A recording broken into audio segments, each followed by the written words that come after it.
Thank all of you for coming. Some of you have come from very far, Washington State and New Jersey and Michigan and all over. And I want to thank all of you for coming. The purpose of this meeting is to provide an update, but also a really big overview of the projects we're involved with, particularly dealing with the technology in free energy sector, because there's a lot of misunderstandings in the public on that. And that has been something that we've worked on now intensely for 15 years. This will be shared with the public via YouTube and the internet. And the reason for it is that there's a big learning curve to understanding the technology, but more importantly, to understanding the policy issues, the national security issues, the details of how you evaluate these technologies, and moving through the minefield of claims that are out there on the internet in particular, which has become a huge problem in the last year for us.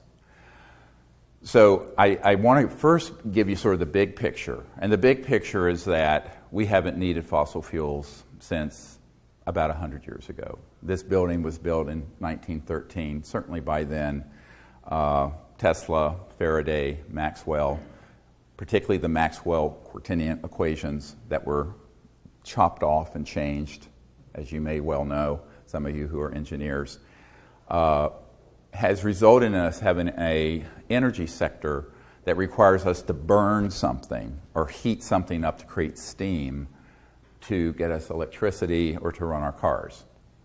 However, 100 years of really advanced physics, which weren't that well understood 100 years ago in terms of very high voltage systems at certain resonant high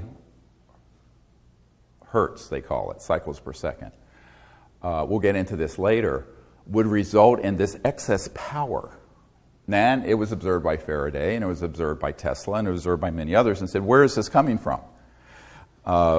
Professor Dirac, D-I-R-A-C, said, well, he called it the Dirac Sea. And of course, Tesla called it the ocean of infinite energy. And it's been called various things. The modern term is the zero-point energy field. And as many of you may know, one of the writers for Jane's Defense Weekly, Mr. Cook, wrote an article about this, Jane's Defense Weekly being a very big defense journal out of Great Britain, very prestigious journal, and then wrote a book called The Hunt for Zero Point, which I recommend, based on a lot of information that we had begun to put out, and particularly as it applies to propulsion. All right. So if you create this kind of vector into the zero-point energy field, and you create a certain counter-rotating vortex, let's call it, which is almost a Sufi-like phenomenon, you get what's called lift. And you get a phenomenon that's known as electromagnetogravitics. Now, the pop culture would call it anti-gravity, which is really not correct. What you're really doing when you see a UFO moving and it's going straight up 10,000 miles per hour against gravity is that it's actually in a space-time bubble. It's creating its own environment, shall we say. So there's no restrictions to normal aerodynamic formula. And so the thing can lift and go straight up at those velocities. And if it goes through another level, the entire object, the mass of the entire object, can become massless. And this has to do with things that are very technical that we'll get into a little bit later if you're interested in the technical part of this, which I think is fascinating. And that's when you enter into what's called the transdimensional physics, when something moves from one dimension to another, or transverses one dimension to another. By definition, all interstellar vehicles are transdimensional. Let me repeat that. If it's interstellar, it is transdimensional. It is not getting here at a subluminal or below the speed of light velocity. This is a key understanding because most people will say, well, maybe they're interdimensional or maybe they're interstellar. And I'm going, you don't understand the physics of this. If it's interstellar and it's here, meaning it somehow went from another star system to here, and someone's lifespan, a creature's lifespan, even if you live to be 800 years old, it's got to be faster than the speed of light. But the term faster than the speed of light is a misnomer, because you're no longer bound by the physics of the speed of light or even the normal vacuum of space that we think of, because you've resonantly shifted into these, if you will, parallel universes or enfolded universes transdimensionally, and then you step back down into this one. Too much information? All right. So this is the key thing that people have to understand and began to be studied. Now, in the early days, let's go back to the time of Tesla. They were observing with usually DC power systems, direct current, as opposed to alternating current, which we use in our homes, which Nikola Tesla invented or came up with. That would have this effect where a certain amount of energy would go into a system, more would come out. It wasn't really accepted until Dr. Casimir, a physicist named Casimir, and the Casimir effect, where this was published in mainstream physics journals, by the way, proved that there was this zero-point energy field, that there was this energy that was left even after you cooled down all the atoms and all the activity in the universe down to absolute zero, which is a specific temperature. And there's still this energy there. And that zero-point energy field, as it turns out, is embedded everywhere in space, not outer space, here in this room. So that every cubic centimeter of space in this room, for example, has enough power to run at least the United States for a day, a cubic centimeter. So it's an enormous field of energy. So running our planet on this energy field would be like taking a thimble out of the Great Lakes or something of water. It's a trivia. It's a rounding error. However, as J.P. Morgan famously was reported to have said to Nikola Tesla, when he had a car that had a little antenna on it that was running around where the batteries were charging themselves, J.P. Morgan said, if we can't put a meter on it, we don't want it. Big bankers. Now, 100 years ago or 90 years ago to today, nothing's really changed in terms of the geopolitical, financial, macroeconomic exigencies. And that's the huge problem. Is there a technical challenge? Yes. And we'll get into how we can mount a sort of effort together to come up with a modern day version of what Tesla had. But the geopolitical, macroeconomic policy issue is the big problem. And it isn't just because there are a few bankers and kleptocrats that are misanthropic sociopaths, although some of them are.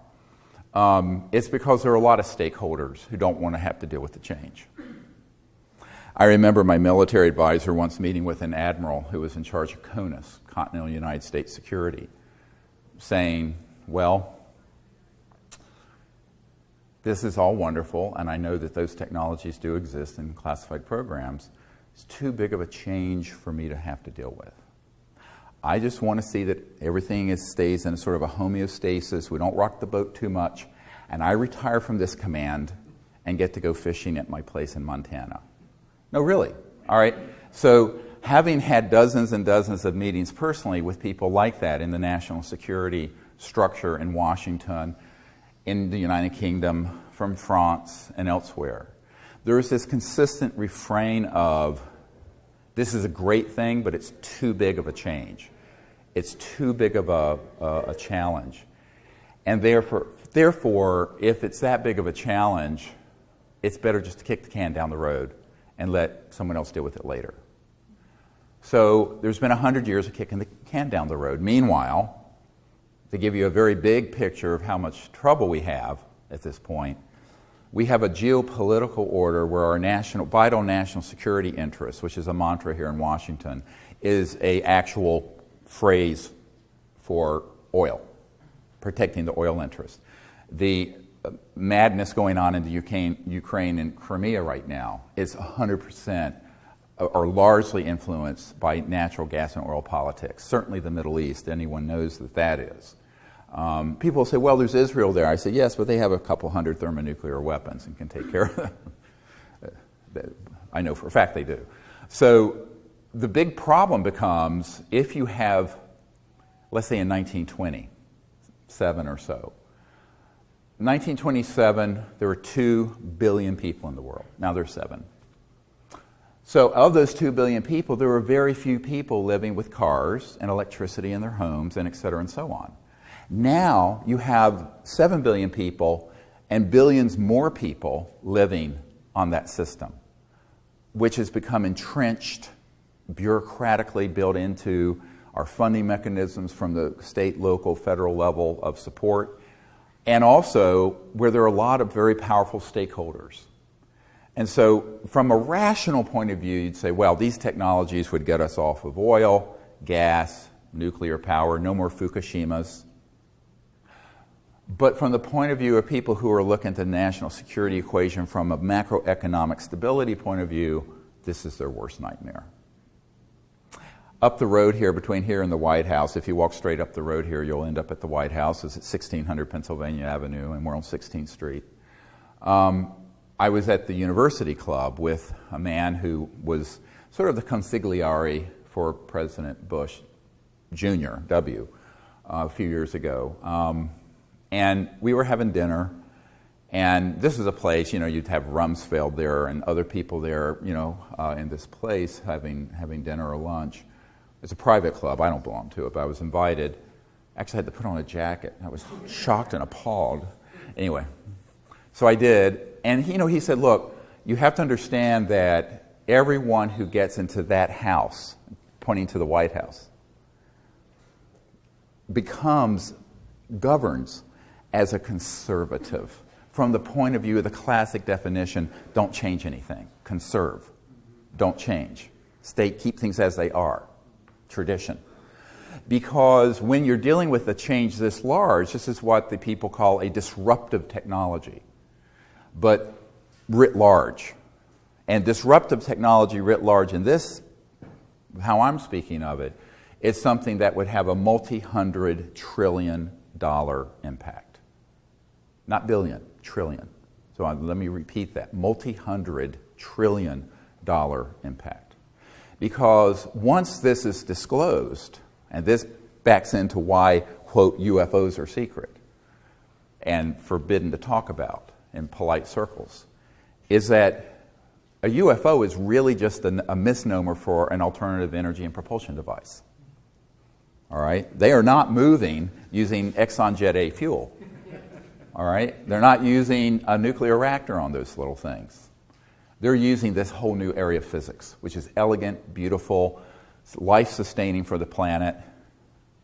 But if you said those were real, people would say, oh, how are they moving like that? Any physicist at MIT would ask this question if they thought it was real and hadn't been brainwashed by the psychological warfare disinformation campaign launched by the CIA in 1953.